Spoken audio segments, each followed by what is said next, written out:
Hello and welcome to another evening of frank conversation on hard copy, live from our studios in Abuja. I am Terry Ikumi.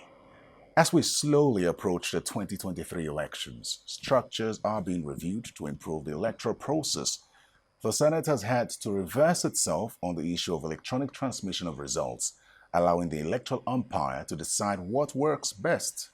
This has been widely applauded. However, there are more arguments for and against a new clause making it compulsory for political parties to adopt direct primaries in selecting candidates. Tonight, our attention on hard copy turns to improving elections in Nigeria, especially with the amended electoral law still in the works. My guest is Hamzat Lawal, an election observer, an activist, advocate for electoral reforms who has successfully led grassroots campaigns across various African countries through his data-driven movement, Follow the Money.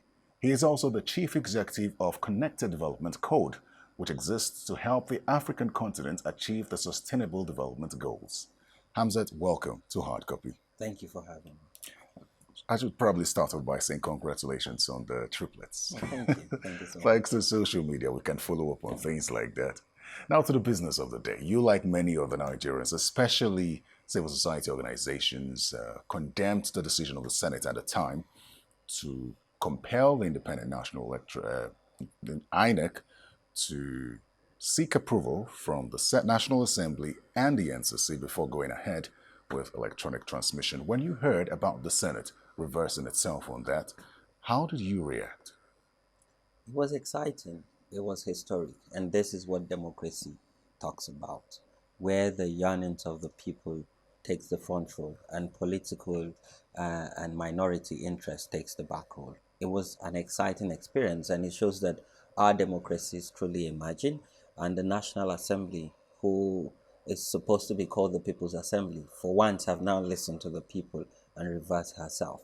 And we're optimistic that this would be passed even at the House of Rep and jointly passed at the both chambers and transmitted to the president for assent. I believe that Mr. President would assent to it because now that he's implementing his second term, his vision is looking towards what would become his legacy. And I believe that this would inform his legacy because Mr. President, if you remember, had promised that he's going to ensure that we have a robust electoral process and that he's ready to work with the National Assembly. And the Senate has showed that they're actually ready to work with the executive, but most importantly, to give INEC everything she wants, both policy and regulatory framework, and then back this up with financial resources so they can give the Nigerian people credible election that would inform the dividends of democracy. You know, the Senate did speak from seeming informed decision at the time, explaining why it was impossible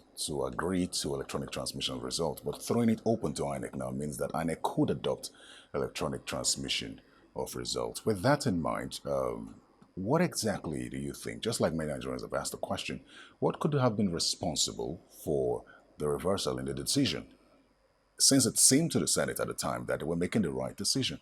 Nah, it was pressure. It was pressure from civil society. It was pressure from their constituents. I remember we coordinated a campaign to get people at the grassroots to send text messages, to call their legislators and tell them that you're actually in Abuja in the National Assembly to represent us.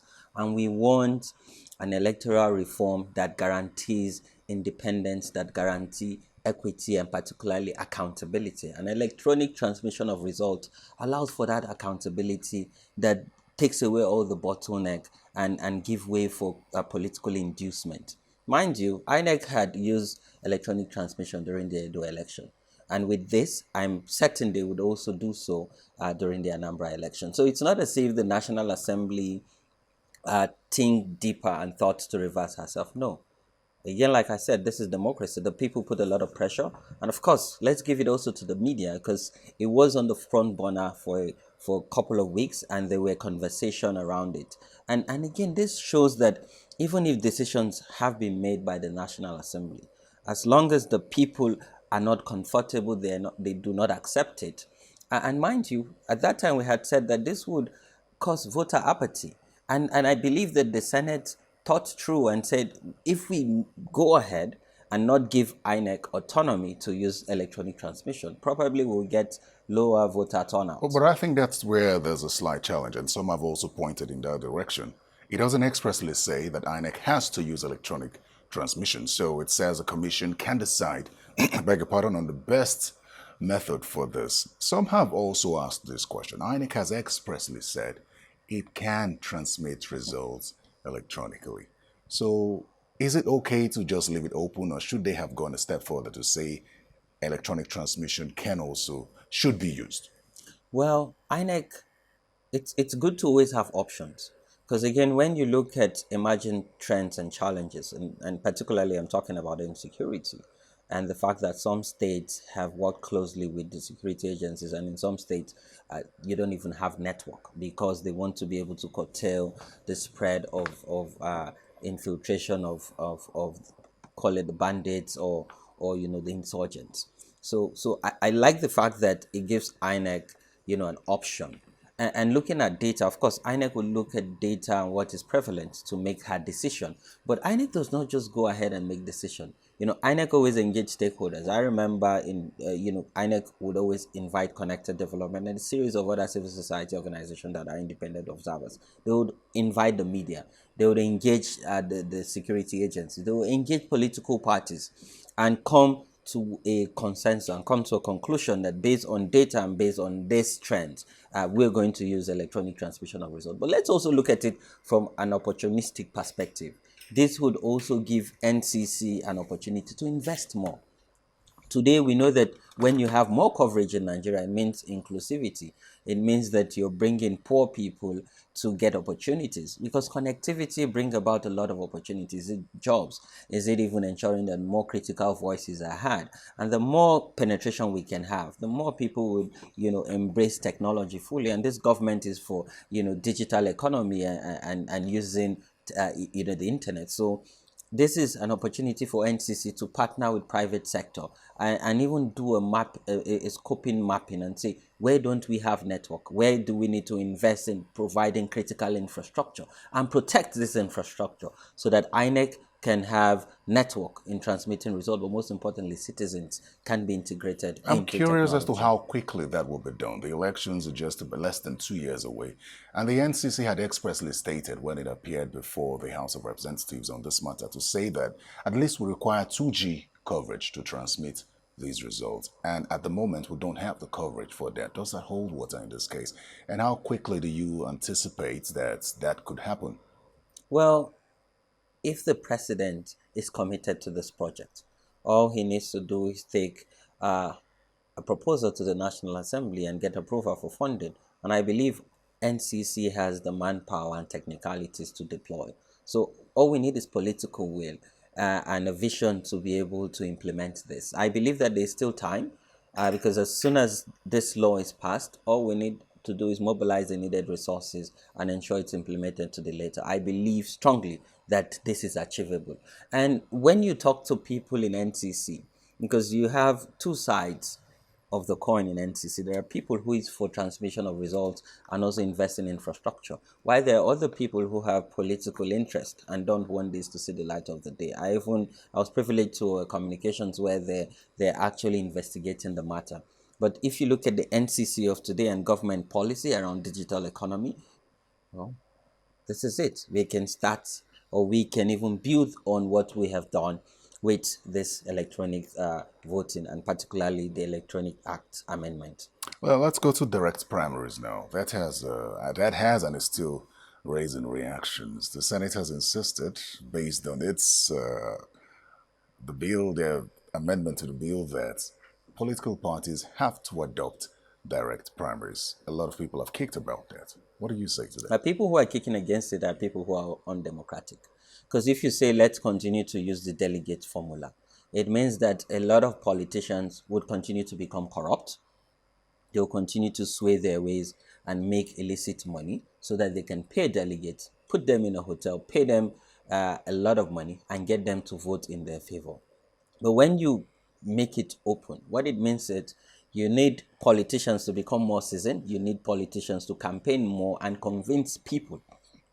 Because what we have right now cannot take us to political progress. I agree with the Senate totally. Let's have direct primaries. Let's go back to option A4.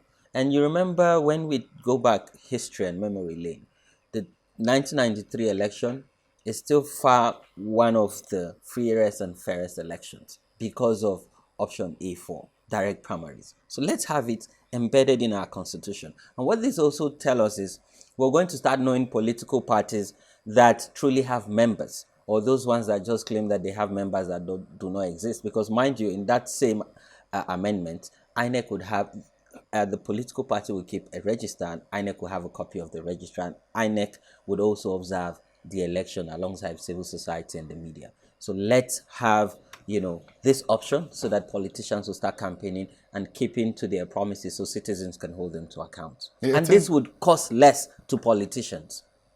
It's interesting that the biggest opposers to this are members of the opposition, PDP. What does this bother you in any way, or what are your thoughts on that? Well, again, whatever reasons they have, I think that they need to leave the past and come to the future, because the future of our democracy is simplifying and making things easy. But most importantly, it's about participatory and inclusiveness, because you cannot stick to the delegate system when we all know what happens. Money always exchange hands, and this is Nigeria. This is where voter inducement start from.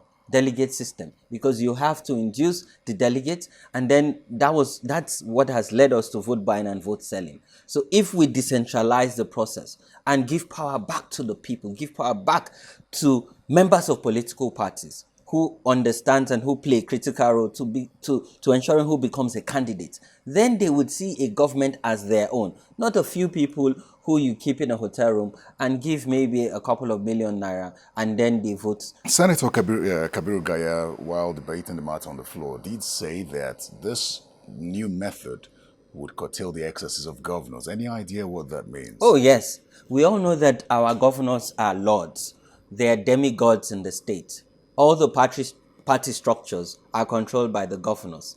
And they always want to appoint, self-appoint who goes to the National Assembly, who runs for local government election, who occupies the state assembly seats. So yes, this would take away power back to the people. This would, discourage godfatherism in political parties. So if you're recognized in your party, you will be recognized because of the ideas, the innovation, and the services you're rendering. Mind you, politics is about service, not about control. Because ideally, power is meant to be shared so that people would enjoy and feel a sense of belonging in that sharing of power. So yes, this would take away power from the governors. And this is an opportunity to send a message to Mr. President, because this would also inform his legacy. So he should not be swayed or convinced by governors not to assent to this very critical legislative tool. Mind you, the people at the Senate are really senior. They're really experienced, because most of them are former governors. So what is it that you want to tell them as a sitting governor that they've never experienced? Because some of them have run 2 terms. So that's 8 years. And some of them have returned back to the Senate. So they're talking from experience, real life experience. And I think our Senate are now gospel messengers who are now transforming and ensuring that Nigeria, as we change the tide, have the requisite legal and regulatory framework. What's the validity of former Governor Lamido's claim that this contravenes a section of the Constitution as far as party elections are concerned? As he says that the Constitution allows political parties to regulate their own electoral process. Yeah, but if our National Assembly is now amending the same Constitution, This is the Electoral Act amendment, not the Constitution. but still, when you amend the Act, it's still part of the Constitution, and our Constitution is supreme.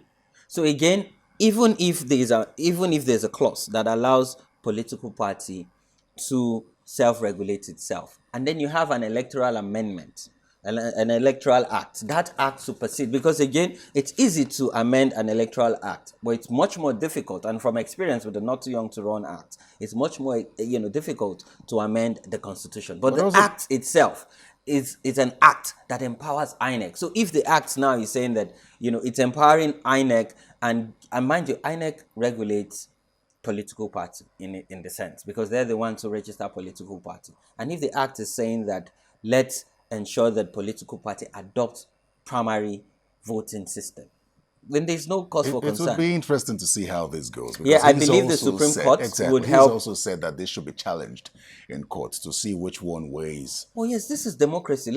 I think that the more cases we take to the Supreme Court, the better for us. And when I say the more cases, I'm not talking about the court determining who becomes governor of the state. No, I'm talking about the process itself that allows for true democratic processes. All right, Hamza, let's take a quick break and we'll be right back. Please stay with us. Hard Copy will be right back.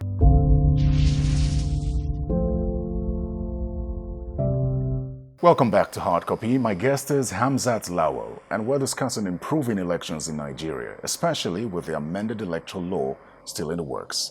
Hamzat, let's look at the electoral bill now in its entirety based on what you see. Do you think we now have a law that fully empowers INEC, leaving it with no excuses? Well, it's still a work in progress. Even if this amendment passed through, and I'm optimistic it's going to pass through, mind you, after every electoral cycle, then there are emerging issues. And then, stakeholders would approach the National Assembly and more amendments will be made. So as we go into Anambra elections and 2023 elections, of course, there will be emerging trends and emerging issues. And beyond 2023, there will be more amendments because democracy itself is evolving with new trends, with new issues, and new opportunities. So, but with this, if we get this amendment, it means that INEC can go into 2023, with full confidence, and this would also help civil society, but particularly would empower citizens and political parties to understand that this process and build trust, build confidence that this process will be transparent, will be accountable, and put our democracy in our hands to take the future of Nigeria. Then again, as civil society organizations, there are some agitations you've had and some things that you felt would help improve the electoral process. When you look at the electoral law as it's being amended now, are there concerns for you? Do you think that the things that you've raised are being addressed?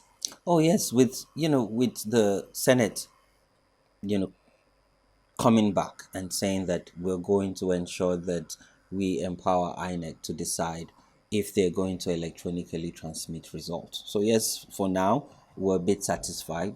But then again, when you look at elections and the role of security, it's still a major concern.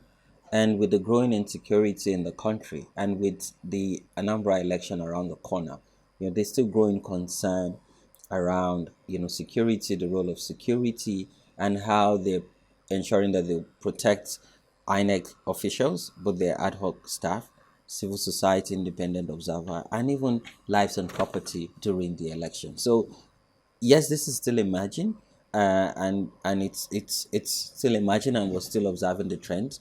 But in the future, one thing that we would like to see is a Nigeria where, irrespective of where you are, in country or out of the country, you can still cast your ballot and it will count.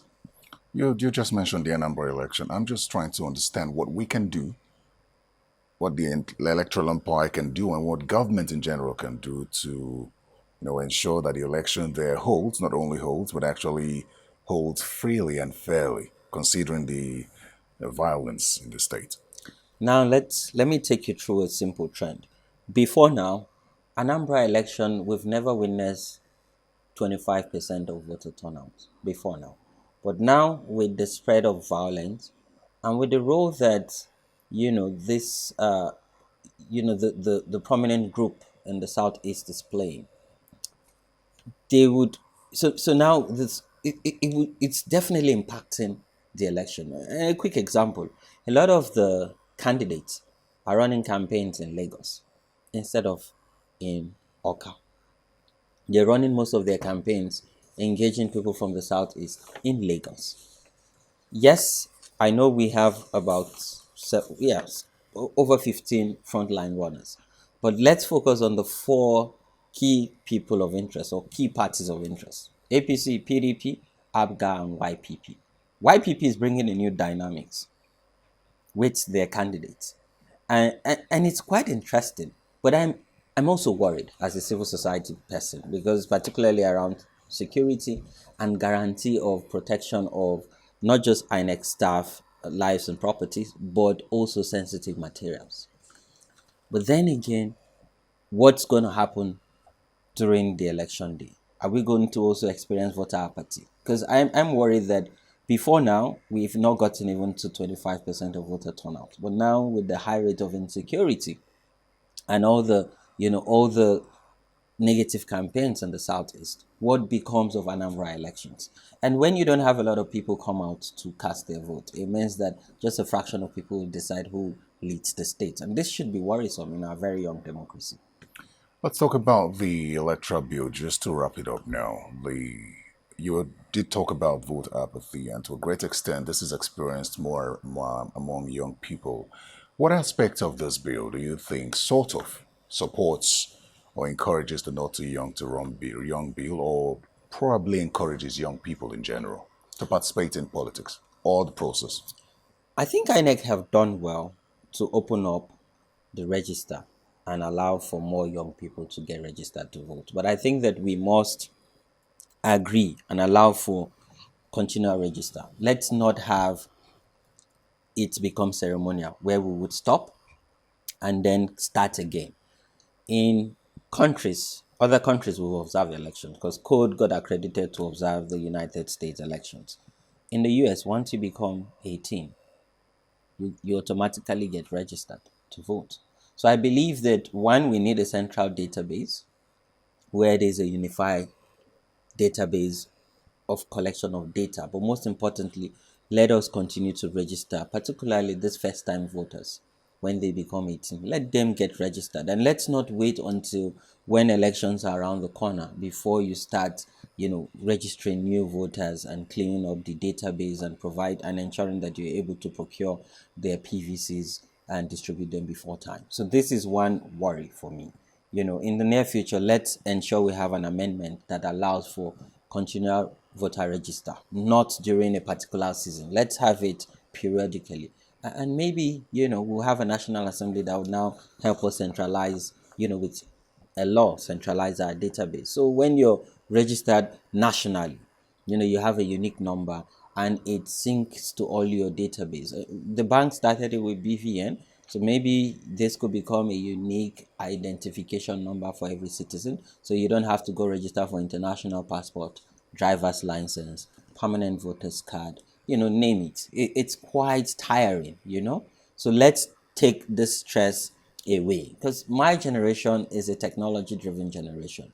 Let's make things so easy and so transparent and that we can trust and hold to account, not going to queue for different database collection system. So let's have a singular database. And I believe that this is something that the National Assembly could look into. Good submission, Hamzat, even though you may have missed the question. I'm asking, how do young people see this electoral bill in the works now? What aspect of it do you think encourages young people to either get involved in politics Oh, actively or be part of the political process? Terry, thank you. I get it now. It's really exciting. It's exciting for young people. One, this shows that as a young person who have done very well in engaging her community with direct voting, for instance, direct primaries, for instance, it means that a young person who has experience, a bit of experience, and who have a vision and who have worked in her community and build trust and build popularity will not have to start worrying to go and amass wealth or go and meet a godfather to bankroll her or him. Again, with electronic transmission, it gives us confidence, because we're heavy with technology, we're heavy with data. So it shows us that, INEC can now transmit our results. Because again, where you have malpractice of election, it's usually the at the collation center.